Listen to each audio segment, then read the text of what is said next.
வணக்கம் உறவுகளே. நாம் பிடிச்ச மீன் கொஞ்சம் கெட்டு போயிருந்தது. அதை நாம் காய வச்சோம். அதோட முதல் நாள் பக்குவம் தான் இது. பாருங்கள் உறவுகளே, நாம் காய வச்ச மீன் முதல் நாள் இப்போ இந்த அளவு தான் காஞ்சிருக்கு.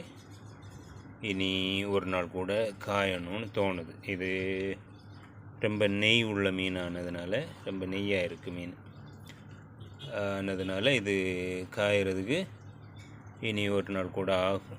எப்படி மற்றுள்ள மீன்களாக இருந்தால் ஒரு நாளில் ஓரளவுக்கு பக்குவம் ஆகிடும். இனி ஒரு நாள் லைட்டாக வெயிலில் வச்சுட்டு எடுத்தாலே போதும். ஆனால் இது 2 நாள் முழுசாக காயணும் போல் இருக்குது. பாருங்கள் உறவுகளை, நாம் இன்றைக்கி நேற்று நைட்டு கீறி இன்றைக்கி காலையில் காய வச்சோம். பாருங்கள் உறவுகளை, அருமையாக காஞ்சிருக்கு. இருந்தாலும் பத்தாது. இனி ஒரு நாள் கூட காயணும். பார்ப்போம், நாளைக்கும் பார்ப்போம் எந்த அளவு காஞ்சிருக்குன்னு. நாளைக்கும்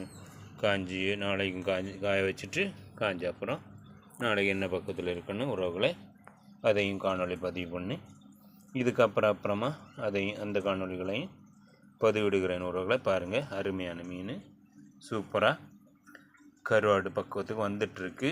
இனி கொஞ்சம் தான் காயணும். ஒரு நாள் காயட்டும். காஞ்ச அப்புறம் நாம் அந்த காணொலியும் இதுக்கு பின்னாடியே பதிவிடலாம் உறவுகளை, நம்மளோட யூடியூப் சேனலில்.